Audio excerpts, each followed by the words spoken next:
원자력 방호 방제법 처리 문제를 놓고 여야가 맞서면서 전국이 급속하게 얼어붙고 있습니다. 6.4 지방선거를 이제 2달 남짓 남겨두고 있지만 여야에서는 아직도 공천 룰 문제를 둘러싼 잡음이 끊이지 않고 있습니다. 안용환 전 새누리당 의원과 문학진 전 민주당 의원과 함께 전국 진단해 보겠습니다. 안녕하십니까? 네, 안녕하십니까? 네. 먼저 원자력 방호 방제법 처리 문제로 여야가 정면 충돌하고 있는데요.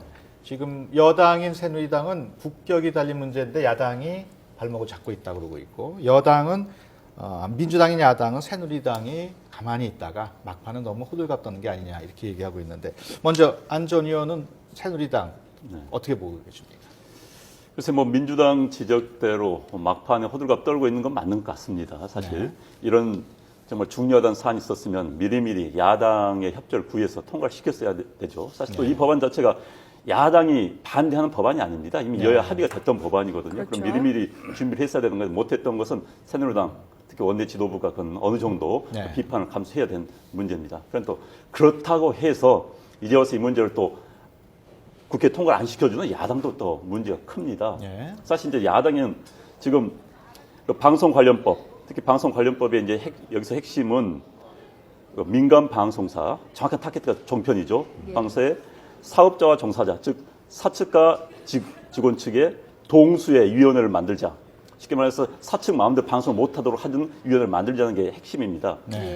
이것은 지금 야당 입장에서 본다면 이번 지방선거를 앞두고 종편이 일방적으로 새누리당이 유리하게 가지 않을까 이런 우려에서 그걸 견제하기 위해서 이런 장치가 필요하다고 보기 때문에 여기에 굉장히 집착을 하는 것이죠. 그렇기 때문에 상당히 정치적 계산이 깔려 있는 겁니다. 그래서 이 관련 법이 그 방송 관련법을 통과시켜지지 않으면 이 현재 문제가 되고는 원자력 방제 방어법을 통과 못 시킨다. 이거 굉장히 당락적인 생각입니다. 그래서 사실 민주당이 새 정치를 이야기해 왔기 때문에 그렇다면 이번에 비록 새누리당이 100% 잘한 것 같지는 않습니다. 잘못한 게 있습니다. 그러나 국가 이익을 위해서 개인적인 또 당의 그런 이해관계 좀 뛰어넘었으면 하는 게 좋다는 생각입니다. 사실 왼쪽 팔이 아프다. 병원을 찾아왔어요. 그랬더니 야, 너 진즉 말하지. 이제 와서 호들갑 떨어. 오른쪽 팔까지 너 치료 안 하면 나 치료 못 해줘. 그러니까 똑같은 경우거든요. 지금 급한 것부터 빨리 하고 또 이 문제 또 논의할 수 있는 겁니다. 그것이 아마 정말 새 정치에 맞지 않을까 그런 생각이 듭니다. 네, 이번에는 문 전 의원께 제가 여쭤볼게요. 이렇게 짚어주신 것처럼 그 원자력법과 방송법을 이제 연계 처리하겠다는 게 민주당의 입장이거든요. 근데 또 민주당 일부에서는 좀 빨리 처리해줘야 되는 것도 아니냐.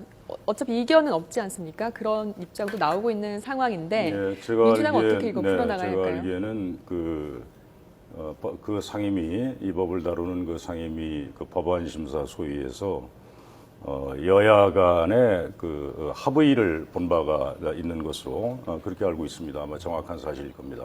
그러니까 지금 우리 안 의원이 뭐 상세히 설명을 했는데 그 방송법 하고 그다음에 지금 이 원자력 방호법인가요? 이거하고 같이 처리하는 것으로 이렇게 여야가 국회에서 합의를 해놓고 지금 방금들 말씀하셨지만 박근혜 대통령이 갑자기 그 헤이그 회담에 가서 이제 다룰 문제가 그 원자력 그 문제다. 그래서 갑자기 이걸 국회에서 빨리 처리를 해달라. 이제 이렇게 최근을 했잖아요. 근데 뭐 지금까지 새누리당이 이 원자력 방호법에 대해서 이게 정말 긴급한 그렇게 법인지 전혀 그 노력을 하지 않은 것으로 그렇게 알고 있습니다. 근데 대통령이 이제 갑자기 외국 가기 앞서서 이거 왜 처리 안 됐지 하고 이제 지적을 하니까 완전히 이제 분란집에 호떡집에 이제 분란꼴이 되지 않았습니까? 여당이 우선 이 국회 내에서 여야 간에 그렇게 합의를 본 사항 이거에 대해서는 약속을 지키는 그런 자세가 중요하죠. 그리고 이 방송법 종편 지금 말씀하셨는데 사실은 이 종편이요 지금 여러 각도에서 지금 지적이 되고 있지만 저는 이제 이런 표현을 씁니다. 지금 이 종편이 몇 개 있잖아요. 이명박 전 대통령이 남긴 정말 희대의 작품이다. 전 이런 표현을 쓰는데 그게 무슨 뜻이냐? 정말 보기에 좀 안쓰러운 그런 그 보도 내용을 가지고 아주 그 일방적으로 정권 측을 홍보하는 거의 정권의 나팔수 같은 역할을 지금 아주 적극적으로 충실히 하고 있거든요. 그래서 이거는 이 야당뿐만 아니라 이 시민사회 단체에서도 지금 줄기차게 이거는 언론의 이 그 기본 태도가 아니다. 예. 고쳐져야 한다. 이렇게 지적이 되고 있잖아요. 그래서 이 문제를 이 종편을 이렇게 다루는 그런 문제를 좀 바로잡아야 하는 그런 근거를 마련하기 위해서 여야가 합의를 봤던 게 그 방송법 개정이란 말이에요. 근데 이거를 좀 여당이 그거는 그냥 차치하고 좀 대통령이 한마디 하니까 이 원자력법 가지고 이제 이렇게 맞아면 난리를 치는 거는 이건 좀 문제가 있다 이렇게 봅니다. 그런데 물론 국가 이익이 달린 문제고 하면 그거는 뭐 여야가 같이 협조를 할 수 있는 부분이긴 하죠. 근데 우리가 정말 짚고 싶은 거는 여야가 약속한 거는 지켜야죠. 그런 자세가 난 중요하다고. 네, 예. 알겠습니다. 다음 규제개혁 문제도 언급을 해야 할 텐데요. 우리 박 대통령 주재로 최근 회의도 열렸습니다마는 새누리당과 정부 또 청와대는 실무협의 착수에 빨리 규제를 없애자 또 개혁 로드맵을 만들겠다 뭐 이렇게 나오고 있고 야당은 무차별적인 규제개혁은 오히려 재앙을 불러올 수도 있다 이렇게 반박하고 있습니다. 규제개혁에 대한 여야 입장이 약간 차이가 나는데 두 분 어떻게 보고 계십니까? 규제 개혁은 해야 되겠지요. 물론 이제 규제가 뭐 다 나쁜 건 아닙니다. 좋은 규제도 있고 나쁜 규제도 있지만은 지금 논란이 되고 있는 건 나쁜 규제들입니다. 사실 규제 개혁은 이 정부에서의 일이 아니죠. 네. YS 정부 이래 모든 정부가 출범하면 규제 개혁을 외쳤습니다. YS, DJ, 뭐 노무현 정부, 이명박 정부까지. 근데 유일하게 그래도 조금만 성공했던 때는 김대중 정권 하에서 초기 1, 2년. 물론 그건 특히 IMF라는 특수한 상황이 있었기 때문에 관료들 모든 전부 납작 엎드렸습니다. 그러다 보니까 반짝 성공을 했지만 그것도 오래가지 못했습니다. 그렇지만 다른 어느 정권도 성공하지 못했습니다. 그런 상태에서 매 정권마다 되풀이된 것, 이번에 이제 박근혜 정부에서는 한번 해보겠다라고 적극적으로 나선 것이죠. 정말 국민운동처럼 하고 있는데, 물론 이제 이에 대해서 야당이 반대하는 건 좀 이해는 가는 부분이 있습니다. 당장 선거가 있다 보니까 지금 박근혜 대통령의 규제 해소 이 드라이브가 선거 이슈를 다 빨아버릴 수가 있거든요. 야당은 사실 정권 심판론으로 가야 되는데 그러지 못하는 선거에서 이것 자체가 굉장히 악재로 작용할 수도 있기 때문에 딴지를 걸 수밖에 없습니다. 그럼 야당이기 때문에 그럴 수 저는 이해합니다. 그러나 규제 개혁을 해야 된다는 것은 국민적인 공감대가 있습니다. 사실 지금 사업하시는 분들 다 마찬가지. 그런데 이것을 이제 야당은 비판을 하려다 보니까는 타겟을 그러면 뭐 대기업 좋은 거 아니냐.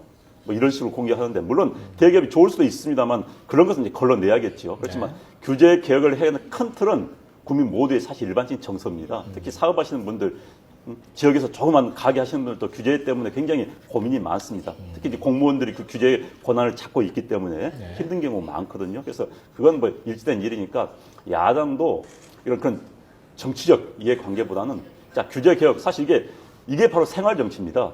이 부분에서 뛰어들어서 자 그래 이런 부분은 똑같이 토론도 하고 자 이런 규제 개혁 우리가 먼저 앞서서 하겠다.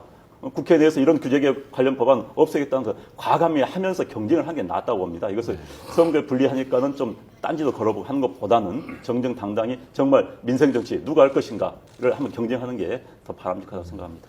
문 의원께서는 어떻게 보십니까? 박근혜 대통령이 이 규제개혁 문제를 가지고 이제 하루 종일 7시간인가요? 예, 끝장 토론을 벌였죠. 끝장 토론 예. 먼저 했잖아요. 뭐 좋습니다. 규제 방금 전 의원도 얘기했지만 이 나쁜 규제, 쓸데없는 규제 또는 무슨 공무원들 밥그릇 챙기기 위한 규제 이런 규제는 혁파해야죠. 개혁해야죠. 그 점에 대해서는 뭐 이의가 없지요. 근데 규제 중에 또 좋은 규제가 있으면 반드시 있어야 할 규제 이거는 해야 합니다. 그날도 제가 얘기를 들으니까 문화체육관광부 장관하고 이 교육부 장관하고 그 현장에서 뭐 끝장 토론 현장에서 청와대에서 다소 입장이 달랐다고 그러잖아요. 무슨 관광 호텔 그 이제 업자가 나와서 이제 얘기를 하니까 문화관광부 장관은 마땅히 풀어줘야 되는데 그런데 이런 규제 때문에 자기도 참 뭐 미치겠다라는 표현을 썼다고 하던가요. 해줘야 되는데 그런데 바로 이제 교육부 장관이 학교에서 몇 미터죠? 그 안에는 이런 그 숙박 시설이나 이런 것이 이제 들어설 수 없는 그런 규제가 있잖아요. 그러니까 예를 들면 그렇게 우리 사회의 통념에 비추어서 꼭 가져가야 할 규제들이 있단 말이죠. 근데 지금 문제는 박근혜 대통령이 엊그제 한 이 규제 개혁 좋은데 거기 모아놓은 사람들이 다 그냥 일변도로 이 나쁜 규제에 대한 말하자면 성토 또 민원성 발언 이제 이런 거로만 이제 일변도로 갔거든요. 이거는 저희가 보기에는 좋은 규제도 있는데 그런 것도 같이 어불러서 얘기가 됐어야 하고 그래야 이제 진정한 그게 이제 국민과의 소통이다 이렇게 보이죠. 근데 너무 일변도였다. 이제 그런 거를 제가 지적을 하지 않을 수 없고 그다음에 국회 입법권에 대해서 이제 대통령이 얘기를 했잖아요. 이거 이 규제를 뭐 양산하는 그런 그 국회 입법권에 대해서 좀 제안을 해야 된다. 근데 이 새누리당 황우여 대표가 이제 바로 받아서 그걸 뭐 어떻게 손을 좀 써보겠다 이제 이렇게 했잖아요. 대통령이 얘기하면 물론 여당이니까 대통령의 뜻을 받아서 이렇게 뭐 하는 거는 뭐 있을 수는 있는데 좀 심해요. 아까 원자력 방어법도 그렇고 지금 이 규제 문제도 그렇고 대통령이 한마디만 하면 여당이 그냥 한 10길은 뛰어요. 이거는 좀 문제입니다. 이제 국회 입법권에 대해서도 국회의원, 황우여 대표 국회의원 아닙니까? 스스로 부정하는 이런 자세는 저는 좋지 않다 이렇게 보고요. 그날 이 규제개혁 토론회 방송사가 YTN도 했는지 모르겠습니다. 총 출동돼가지고 몇 시간을 생중계를 했잖아요. 이거는 맞지 않죠. 이 전파 낭비입니다. 다 국민의 세금으로 이 KBS나 더더군다나 MBC 공영방송 아니에요. 근데 이거를 예를 들어서 뭐 한 군데 정도 뭐 한다면 그래도 우리가 이해를 하겠다 이거예요. 근데 이게 방송이 그냥 무슨 큰일이 난 것처럼 다 거기 붙어가지고 몇 시간을 생중계하는 거 이거 이러니까 이 야당에서는 이건 뭐 선거 앞두고 선거 운동 아니냐 이런 지적을 하는 거죠. 그런 것도 좀 절제 있게 좀 규제돼야 된다 저는 이렇게 생각합니다. 알겠습니다. 의원 입법에 대한 규제 평가 말씀을 하셨는데 안전 의원은 어떻게 보십니까? 사실 이제 국회의원들은 헌법기관입니다. 입법권이 있죠. 법안 제출권이 있습니다. 그걸 무슨 뭐 어떤 법을 만들어서 그걸 제한한다는 건 저 바람직하지 않다고 봅니다. 의원 개개인이 사실 자제를 해야 됩니다. 뭐 저 국회의원 하면서 보면은 이런 경우가 많이 있습니다. 무슨 대형 사건이 터져요. 쉽게 말해서 한국 사회의 관심을 뭐 쭉 아무튼 집중시키는 그러면은 몇몇 의원들이 거기에 영합하기 위해서 법을 즉시 만들어야 됩니다. 규제하는 법안을. 그럼 이제 언론은 또 써주지요. 뭐 정말 인터뷰도 해주고 그걸 즐기는 겁니다. 두 번째, 현재 국회의원들의 입법 발의 건수가 이제 국회의원들 평가할 때 시민단체 평가할 때 중요한 기준이 하나가 됩니다. 누구는 A 의원은 뭐 몇십 건을 했는지 B 의원은 뭐 몇백 건을 했는지 하다 보니까 얼마 전에 어느 언론 보도를 보니까 어느 의원들은 하루에 한 건 이상씩 입법 발의를 한 의원도 있는 걸로 나왔습니다. 뭐 그야말로 눈치 보기 입법이죠. 그렇죠. 하루에 한 건씩 어떻게 해냅니까?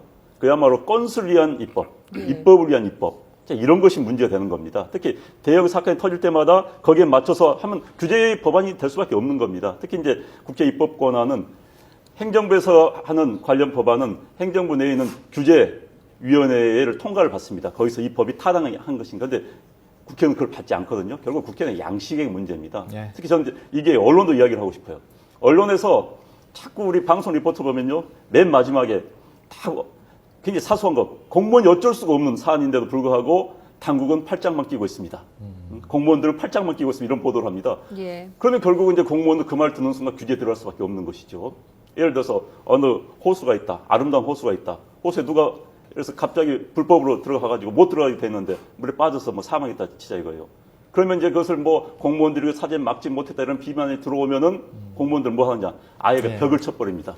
알겠습니다. 그런 식의 입법은 막아야 된다 이런 이야기죠. 이제는 좀 새정치민주연합 이야기를 좀 해보도록 할게요. 창당대회를 이제 이어가고 있는데 지지율이 생각만큼 오르는 것 같지는 않아요. 2주 연속 지지율이 하락했는데요. 안전 의원님이 보시기에는 이 지지율 하락의 원인이 어디에 있다고 보세요? 일단은 사실 이제 처음에 합당을 한다고 할 때 이제 컨벤션 효과가 있었죠. 그러다 이제 컨벤션 효과가 점차 이제 사라지면서 오리지널한 본래 민주당의 지지율 정도가 지금 나오고 있는 것 같습니다. 사실 한국 사회에서 지금 과거 새누리당 하면은 최근에 보면 한 40%를 일정하게 유지하고 있습니다.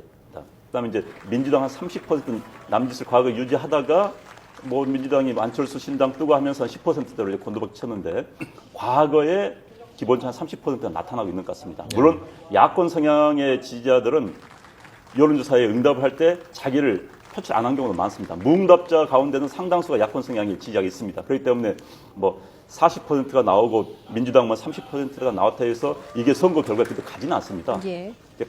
가면은 이제 선거하면 거의 비슷비슷하게 가는 것이죠. 어찌됐든 이제 컨벤션 효과가 사라졌다. 그다음에 민주당. 그러니까 안철수 의원이 비민주당, 예. 비한나라당의 지지세를 가지고 있었는데 비한나라당 표는 가지고 갔을지 몰라도 비민주당 성향의 표까지 끌고 갔어야 되는 건데 그 표를 가지고 가는 데는 지금 또 한계를 보이고 있지 않느냐 그런 분석이 알겠습니다. 가능할 것 문 같습니다. 전 의원은 동의하십니까? 아니면 지지율을 어떻게 더 높여야 할지?